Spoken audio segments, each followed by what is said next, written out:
Hayırlı irte Toru efirde Tatarstan yanılıklarını başlap jibərəbiz. Studiyada İdil Qiyamov bizning bugungi шығарылышта. Bugündən ikinci прививка ясатмаган кешеләр эшкә кертелми. Төбәк атнасы кысаларында Дәүләт Думасы депутаты Марат Нуриев сайлаучылары белән кул көрәштерде. Кем көчлерәк? Мәдәният ил-күләм проекты ярдәмендә Түбән Камадагы 4-нче музыка мәктәбе яңа уникаль уен кораллары белән баетылды.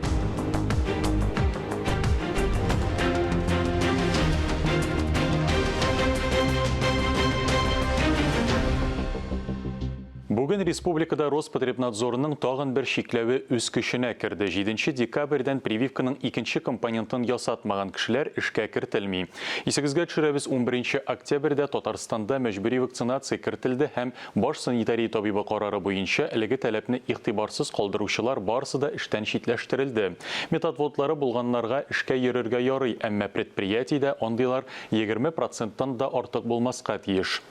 Нормаларны үтәүне ведомство даими рәвештә күзәтә. Тикшерүне инде 277 предприятие узган, 27-сендә хокук бузулар табылган. Казанда 9 декабрьдә коррупциягә каршы көрәш буенча Бөтен Россия яшьләр форумы үткәрелә. Анда төрле төбәкләрдән 250 вәкил катнашырга теләк белдергән. Бу хакта Татмедиа мәгълүмат агентлыгында узган брифингта хәбәр ителде. Форум программасында яшьләр дебатлары, коррупциягә каршы проектлар лабораториясе, ришвәтчелеккә каршы көрәштә яңа алымнар әзерләү. Республикада бу юнәлештә күп эшләнә. Татарстан яшьләренең коррупциягә каршы программасы гамәлдә. Әле берничә ел элек кенә югары уку йортларында ришвәт алу очраклары байтак теркәлсә, хәзер андый фактлар юк. Студентлар һәм укытучылар арасында ришвәт бирү юлы белән имтихан тапшыру буенча җинаять эшләре контрольдә тотыла. Студентлар тулай торакларында урыннар белән тәэмин ителүгә бәйле проблемалар да тикшерелә. Татарстаннан сайланган Дәүләт Думасы депутатларының төбәк атнасы тәмамланды. Марат Нуриев та күп кенә сайлаучылары белән очрашты. Сайлау округының бер өлешенә Теләчедә урнашкан. Халык ышанычлысы һәлак булган якташларыбыз истәлегенә куелган җиңү мемориалына чәчәкләр салды. Тантана билгесез солдат көненә багышланган иде. Марат Нуриев район башлыгы Нәҗип Хаҗипов белән сәламәтлек мөмкинлекләре шикләнгән балалар тәрбияләүче берничә гаиләдә булды. Сабыйларга бүләкләр тапшырды. Кайбер балалар кул көрәштерде, сәләтләренең бөтенләй шикләнмәвен күрсәттеләр. Гражданнарны кабул итү барышында Теләче халкы төрле сораулар бирде. Алар арасында көнкүреш, эшкә урнашуга, район өчен иҗтимагый әһәмияткә ия булган башка сораулар да бар иде. Хәзер парламент хәбәрләре белән сезне минем коллегам Алия Галиуллина таныштыра. Уңайлы мөхит, гражданларга социаль ярдәм, телләрне саклау һәм өйрәнү, мәгариф һәм фән министры Илсур Хәдиуллин парламентның 27-нче утырышында 2020 елда мәгариф үсеше турында сөйләде. Күп саннар китерелде. Шуңа күрә сорауларга җавап биргәндә министр кайбер детальләрне аңлатты. Шулай ук сессиядә депутатлар хөкүмәт сәгате кысаларында халык сәнгате кәсепләрен саклау, өйрәнү һәм үстерү турында мәгълүмат тыңладылар. Россия Дәүләт Думасы һәм Татарстан Дәүләт Советы депутатлары республика клиник хастаханәсенең яман шеш авырулары үзәгендә булды. Биредә дәваланучы сабыйларга йомшак уенчыклар, рәсем ясау өчен буяулар, карандашлар, яшүсмерләргә төрле өстәл уеннары җайланмаларын бүләк итте. Хәйрия акциясе кыюлык тартмасы дип атала. Бүләкләр кыюлык һәм ныклык билгесе буларак авыру балаларны сөендерде. Әлеге игътибар авыру балаларга дәвалану процессыннан соң психологик киеренкелекне йомшартырга, кәефләрен күтәрергә булыша. Барлык пациентларга күңелле сюрприз. Иң кечкенә балаларга кыюлык тартмасына йомшак уенчык, буяу, карандаш, фломастер, яшүсмерләргә өстәл уеннары җайланмалары салынган иде. Канцелярские товары для наших деток, которые сегодня находятся в стационаре, чтобы это им дало возможность где-то отвлечься от лечебного процесса, переключиться и более благоприятное проведение в лечебном учреждении будет для них. Кыюлык тартмаларын Дәүләт Думасы депутатлары, Татарстан блогерлары һәм хәйрия фондлары бергәләп әзерләгән. 15-ннән алып 29 ноябрьгә кадәр Бердәм Россия партиясының игелекле эшләр көннәре вакытында җыйганнар. Безусловно, наш центр, наша детская медицина получила огромное развитие в этом центре. И, конечно же, многие виды лечения, они длительные, и детей надо поддерживать. Киләчәктә дә нәни пациентларны күңелле сюрпризлар белән сөендерүне дәвам итәргә җыеналар. Күңелендә яшәү омтылышы булган балаларга ихлас булышу, йөзләрендә елмаю нурларын күрү бик тә мөһим. Ел ахырына якынлаша. Алексеевский районы өчен ул җиңел булмады. Шулай да нәтиҗәләр алдагы пандемия елы белән чагыштырганда күпкә яхшырак. Районда төп предприятиелар эшли, икътисад структурасы агросәнәгать комплексын гына үз эченә ала. Алексеевский авыл хуҗалыгы эшкәртү кооперативы ай сайын халыктан 16 тоннадан артык ит сатып ала. Шуның 12 тоннасы эшкәртелеп Алексеевский, Балык бистәсе, Әлки, Спас районнары мәктәпләре укучыларын һәм балалар бакчаларында тәрбияләнүчеләрне тукландыруга тотыла. Кулдан пилмән, котлет, балык, кыш итеннән ярым фабрикатлар ГОСТ нормаларына һәм санитар таләпләргә туры китереп әзерләнә. Терлекләрне хәләл стандартлары буенча гына чалу оештырылган. Ил президенты Владимир Путинның кече яшьтәге мәктәп укучыларын бушлай тукландыру турында хуплаган федераль законны сыйфатлы итеп гамәлгә ашыру мөһим. Шуңа күрә предприятие быел ярым фабрикатлар җитештерү буенча зур цех ачкан. Алексеевскийдагы 4-нче башлангыч мәктәптә 84 укучы белем ала. Биредә үк балалар бакчасы эшли. Тәнәфестә балаларны төшке аш белән тукландыралар. 2020 елның 1 сентябреннән безнең башлангыч класс балалары бушлай ашыйлар. Безнең өчен бу бик уңай хәл. Глава тарафыннан да поддержка күрәбез бүгенге көндә. Ярым фабрикатлардан аш су әзерләү өчен күптән түгел плитәләр, җиһазлар алмаштырылган. Балаларга кайнар ашамлыклардан тыш җиләк-җимеш, яшелчә, камыр ризыклары бирелә. Җирле хакимият карары белән ташламалы категориялар күп балалы һәм аз тәэмин ителгән гаиләләрдә тәрбияләнүче балалар, шулай ук сәламәтлекләре буенча мөмкинчелекләре чикләнгән балалар бушлай туклана. Бүгенгә парламент хәбәрләре турында кыскача шулар иде. Татарстан Республикасы Милли музейында Андрей Дмитриевич Сахаров «Шыр кешесе» дигән күргәзмә эшли. Күргәзмә күренекле физик, җәмәгать шиклесе һәм хокук яклаучының тууына 100 ел тулу уңаеннан оештырылган. Экспозициянең авторлары Сахаровның архивы һәм мемориаль фатиры һәм Татарстан Республикасы Милли музейы. Тулырак алдагы сюжетта. Андрей Сахаров СССРның Фәннәр академиясе академигі, җәмәгать эшлеклесе һәм хокук яклаучы совет физигі. Проект тарихның мөһим чорын, хәзерге дөньяның туган вакытын кулачлый. Һәм бу процессларда академик Сахаров уйнаган рольне бәяләргә мөмкинлек бирә. Атом төш сугышына каршы көрәш, атом төш коралын сынауны туктату һәм әйләнә-тирә мөхитне саклау, шулай ук кеше хукукларын яклау. Аның мирасы бүгенге көндә дә актуальлеген югалтмый. Күргәзмә илебез һәм чит ил музейлары, архивлар, масса күләм мәгълүмат чаралары һәм шәхси җыелышлар фондларындагы фотосурәтләргә, документларга нигезләнә. Бүгенге күргәзмә безнең Андрей Дмитриевич Сахаровның 100 еллыгына багышлана.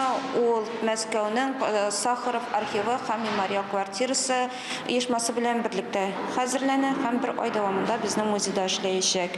Безнең фондлардан бүгенге көндә биредә 66 экспонат урын алган. Бу төрле фотографиялар, генераль секретарьларның хезмәтләре, төрле фотографиялар инде.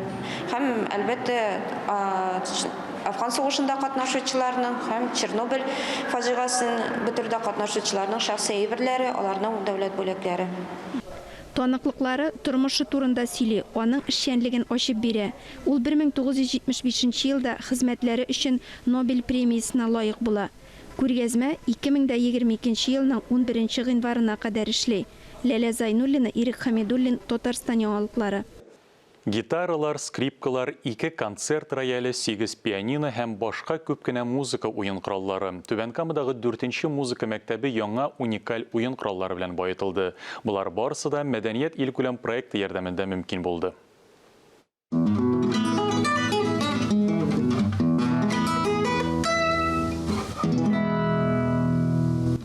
Күңел кулларын шиертә. Башкача әйтеп тә булмый Владимир Федонян. Гитарада уйнарга өйрәтүче укытучы үзенең яңа уен коралына сөенеп туя алмый. Это Yamaha. Правда, бюджетный вариант, но все-таки Yamaha. Бу гитара Yamaha фирмасыныкы. Ул бөтен дөньяга танылган фирма. Бик кече музыка коралы. Өстәмә яхшы акустикада кирәкми. Көллияттә дә чыгыш ясарга мөмкин. Музыка мәктәбендә чын-чынлап уникаль уен кораллары күп хәзер. Мәдәният илкүләм проекты ярдәмендә уку йорты, гитаралар, скрипкалар, 2 концерт рояле, 8 пианино, башка музыка кораллары белән баетылды.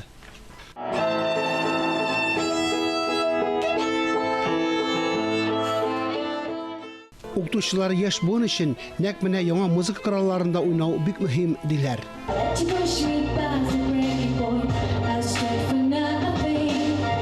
Мәктәп быел 30 еллык юбилеен билгеләп үтә. Директор Эдуард Газиевның әйтүенчә, уку йортында мондый масштаблы үзгәрешләр беренче тапкыр. Мы очень рады, что в этом году все-таки мы... Без бик шат. Ковид белән бәйле чикләүләргә карамастан, зур сәхнәдә чыгыш ясарга хыялланабыз. Мондый мөмкинлек булыр дип өметләнәбез. Мәктәптә талантлы яшь музыкантлар байтак. Россия территориясендә мәдәният илкүләм проекты 2024 елга кадәр гамәлдә.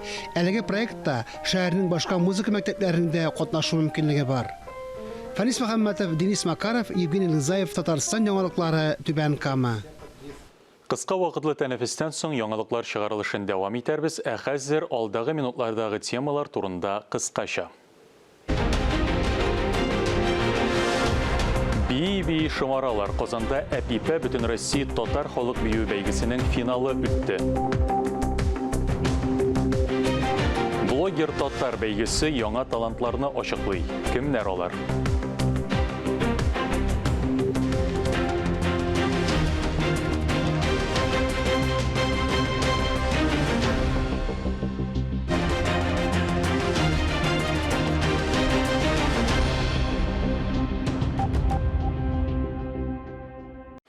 Хәзер сүзне коллегам Айзилә Батырхановага тапшырам. 3-нче республика күләм блогер татар дип аталган бәйге турында актуаль әңгәмә сәхифәсе кунагы Данил Сәфәров сөйләр.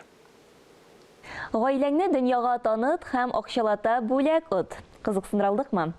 Нәкъ менә шундый шигырь астында татар телен саклау һәм үстерү мәсьәләләре комиссиясе матбугат ру порталы белән бергәлектә 3-нче республика күләм блогер татар бәйгесен оештыра. Бәйгенең барлык үзенчәлекләре турында Данил Сәфәров белән сөйләшербез. Исәнмесез, Данил? Исәнмесез. Блогер татар бәйгесе чынлап та татарча контент булдыручыларны барлап кына тора дип әйтергә кирәк. Иң элегендә без иң яхшы һөнәр ияләрен сайлаган идек, аннан соң иң матур, иң татар авылларын. Хәзер инде менә гаиләләрне барлыйбыз. Һәм бу чынлап та бик яхшы тема дип әйтергә кирәк. Чыннан да рәхмәт. Ул яхшы гына түгел, ул киң кылачлы тема. Чөнки без әгәр дә теге тарырак теманы алсак, күпләр катнаша алмас иде. Һөнәр ияләренә багышланган бәйгедә һәркем катнаша ала, чөнки һәр кешенең һөнәре бар, һәр кешенең диярлек авылы бар. Икенче бәйге авылларга багышланды. Һәм менә өченчесе безнең гаилә темасына багышлана. Бөтен кешенең гаиләсе бар. Үзеңнең гаиләң турында язасың килмәсә, син башка матур гаилә турында ниндидер контент иҗат итеп катнаша аласың. Шуңа күрә монда мөмкинлекләр бик зур. Әйдәгез, бәйгенең шартларына да басым ясыйк. Менә ничәсенә кадәр безнең тамашачыларыбыз катнаша ала әлеге бәйгедә. Әлегә гаризалар кабул ителә. Гаризаларны җибәрергә кирәк blogger.tatar.mail.ru адресына. Әгәр дә инде язып алырга өлгермисез икән, теләсә кайсы эзләгештә, Яндекста, Googleда блогер татар дип җыя аласыз һәм безнең сайт килеп чыгачак blogger.tatar. Гаризалар кабул ителә 31 декабрьгә хәтле. Ягъни быелның соңгы көненә хәтле кабул ителә. Тик аңарчы әлбәттә инде үзеңнең социаль челтәреңдә шушы контентны булдырырга кирәк бит әле, әйеме? Булдырырга кирәк, бәлки сез инде аны элегрәк тәлгән булырга мөмкинсез. Мәсәлән, сез аны 1 ел элек, 2 ел элек бәлки элгәнсез, ул сезгә бик ошый, шуны җибәрергә мөмкинсез. Махсус бәйге өчен элергә мөмкинсез контентны. Контент дигәндә монда Instagramда, YouTube'да булырга мөмкин, ВКонтакте, башка социаль челтәрләрдә. Һәм шуны безгә җибәрәсез. Һәм шунысын да әйтәсе килә, теге адам баласының шундый гадәте бар, бөтен нәрсәне соңгы көнгә калдыра торган. Ул андый гаип миндә дә бар, дөресен әйткәндә, барыбызда да бар. Шуңа күрә 31 декабрь кичен көтмәгез. Инде бүгеннән үк җибәрә башлагыз дип әйтәсе килә. Аңлашылды.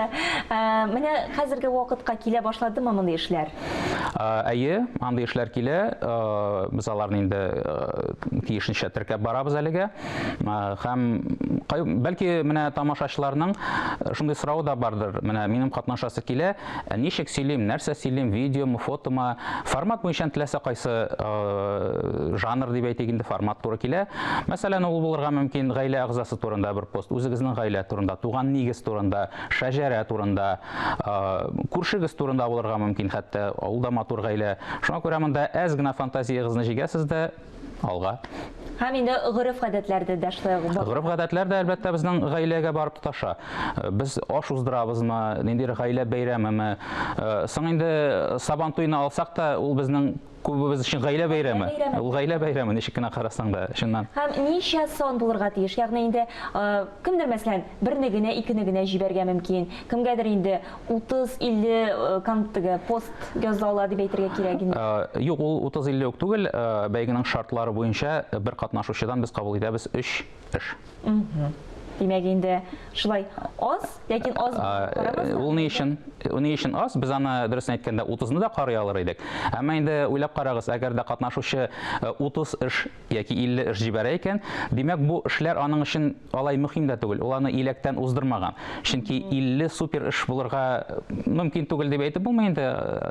Андый шанслар әзрәк, шулай бит. Ә инде әгәр ул 3 эш җибәрә икән, димәк инде ул бөтен эшләреннән дә сайлап алган булып чыга.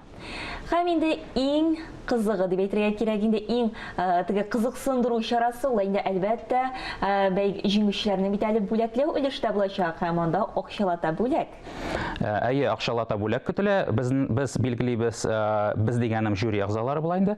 Билгелибез. Жюри әгъзалары һәм инде тагын бер тапкыр искәртергә кирәк, бу безнең татар телен саклау һәм үстерү мәсьәләләре комиссиясе. Әйе, әлеге комиссия белән эшләнелә. Һәм дә жюри дигәндә әлеге комиссия әгъзалары түгел, алар белән расланган бер жюри әгъзалары булачак, гадәттәгечә безнең шулай була. Һәм дә 10 җиңүчене билгелибез. 10 җиңүченең һәр кайсына 20 мең сум күләмендә акчалата бүләк тапшырылачак. Ягъни бу приз фонды тулайм алганда 200 мең булып чыга инде. Һәм дә без менә нигезләмәдә дә бара ул жюри әгъзалары белән шулай хәл ителәчәк. 5 бүләкне бирәчәкләр, мәсәлән, профессиональ блогерларга, медиа шәхесләргә, инде социаль челтәрләрдә бик актив катнашучылары булган, язылучылар саны күп булган кешеләргә дип әйтик инде. Профессиональ блогерлар, әгәр алай дип әйтергә мөмкин булса инде. 5 бүләк биреләчәк безнең гади кулланучыларга дип әйтик. Бу ни өчен шулай дип эшләнә? Менә без мәсәлән блогер бәйгесе дип атасак та, кешенең шундый бер теге тоткарлык әйбер булырга мөмкин моменты. Мин блогер түгел дигән. Шуңа күрә без блогер татар дигән бәйге дип аталсак та, сезнең ничә подписчик булуыгызга карамастан һәр кеше катнаша ала. Шуның өчен эшләнелә бу.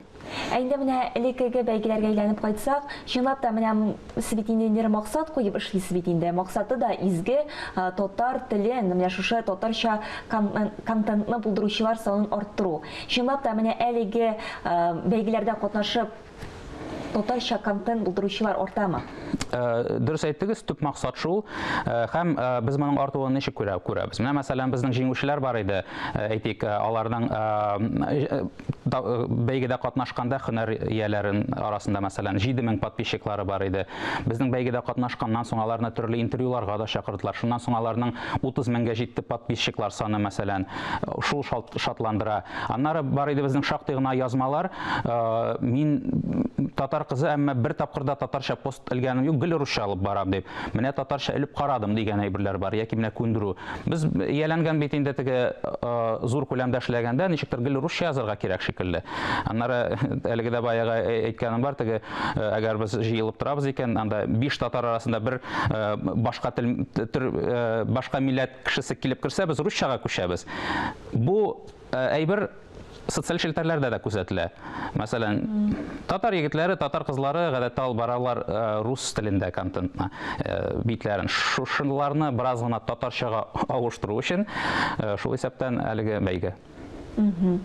Димәк инде барлык тамашачыларыбызны блогер татар бәйгесенә катнашырга чакырып калабыз, шулай бит? Әйе, чакырып калабыз. Без блогер түгел дип әйтмәгез. Сезнең әгәр дә сез социаль челтәрдә инде теркәлгәнсез икән, сез инде әзме-күпме сез блогер, шуңа күрә катнаша аласыз. Иҗади яктан килегез, бик җиңел бирем, үзегезнең гаиләгез турында кызыклы пост урнаштырырга. Фотомы, видеомы, инде башка нечкәлекләрен тулырак беләсегез килсә, безнең сайт blogger.tatar. Бик җиңел. Бик зур рәхмәт. Рәхмәт үзегезгә. Без яңалыклар чыгарылышын дәвам итәбез.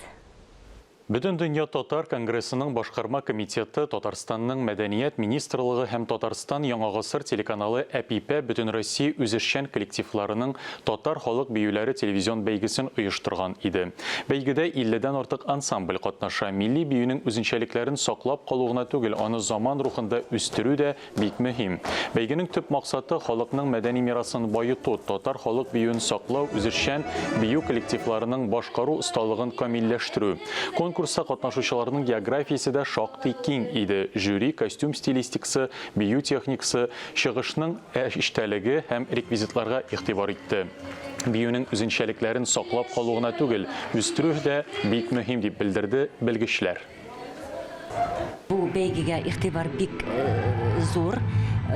Беренче мәртәбә булса да, аны үстерергә кирәк, чөнки безнең милли бию, аның кануннары бар, үзенең законнары бар дип әйтергә кирәк. Менә шушы милли үзенчәлекләрне саклап, аны тагын да үстерү кирәк. Хәзер игътибарыгызга мәдәни ярдәмче сәхифәсен тәкъдим итәбез. 9 декабрьдә режиссер һәм педагог Дарья Хуртина җитәкчелегендә Казан яшь тамашачылар театрының инклюзив иҗат лабораториясе Марис Миттерлинг пьесасы буенча куелган Зәңгәр кош спектаклен күрсәтә. Анда иҗат лабораториясендә шөгыльләнүче 19 артист катнаша, шуларның 9-ы инвалид балалар. 9 декабрь көнне Әлмәт Татар дәүләт драма театрында Сөюнең соңгы бүләге дип аталган спектакль, режиссеры Сергей Потапов. Бу тормыш кыйммәтләрен барлау, үлемне җиңү тарихы. Сөюнең соңгы бүләге. Bütün персонажлар бик бәхетле түгел алар. Аларның тормышларында бик күп фаҗигаләр булган. Шулай да бу спектакль үлем турында түгел, ул яшәеш турында, тормыш турында. Менә намусларына тап төшерми, ничек тә булса, нинди авырлыклар булмаса да, яшәргә омтылу турында безнең спектакль. 11 декабрьдә Әлмәт Татар дәүләт драма театрында Агыйделнең аръягында дип аталган спектакль күрсәтелә. Режиссеры Айрат Әбүшахманов. Спектакльнең нигезендә танылган язучы, әдәби тәнкыйтьче, филолог Хәсән Сарьянның «Егет язмышы» дигән повесте. Спектакльдә кулланыла торган күпчелек реквизитлар, костюмнар кешенең көнкүрешеннән алынган. Алар 40-60 еллардан. Бу инде спектакльгә аерым бер атмосфера бирә. Концертлар турында. 10 декабрьдә Кукмара мәдәният йортында Истәлек иҗат берләшмәсенең концерт программасы була. Истәлек ул этно-фьюжн юнәлешендәге музыка төркеменең иҗат берләшмәсе. Концерт программасында Татарстан Республикасының заманча музыка иҗатын, фольклорын һәм электрониканы органик катнаштырып иҗат иткән популяр башкаручылар катнаша. 10 декабрь көнне сәгать 7-дә Кукмара шәһәре мәдәният йортында Истәлек иҗат берләшмәсенең концерт программасы узачак. Истәлек ул этно-фьюжн юнәлешендәге музыкаль төркемнәренең иҗади берләшмәсе. Килегез, дуслар, көтеп калабыз. Кукмара сәгать 7-дә. 11 декабрьдә Габдулла Тукай исемендәге Татар дәүләт филармониясе сәхнәсендә халыкара конкурслар һәм фестивальләр лауреаты пианистка Варвара Мягкова концерты була. Священный и мирской дип аталган концерт программасы музыка могҗизасын яратучылар өчен чын ачыш булыр. 12 декабрьдә Сәйдәш мәдәният үзәгендә Эрнст Гофманның «Щелкунчик и мышиный король» дигән яңа ел музыкаль әкиятен күрсәтәләр. Бөек Чайковскийның илаһи музыкасы яңгырый, концерт әкияти эффектлы видеоряд белән үрелеп бара. 10 декабрьдә Александр Пушкин исемендәге мәдәният үзәгендә Мәскәү рәссамы Борис Хромовның «Төш» традицион сәнгатькә заманча караш дип аталган күргәзмәсе ачыла. Күргәзмәдә рәссамның төрле техникаларда 40-ка якын эше тәкъдим ителә. Әлеге сәгатькә шундый яңалыклар иде. Берничә минуттан эфирыбызны хәерле көн Татарстан тапшыру дәвам итә. Без яңалыклар иҗат төркеме сезнең белән бүгенгә саубуллашабыз. Ковид вирусына каршы прививка ясатуны кичектермәгез. Үзегезне һәм якыннарыгызны саклагыз. Сау-сәламәт булыгыз.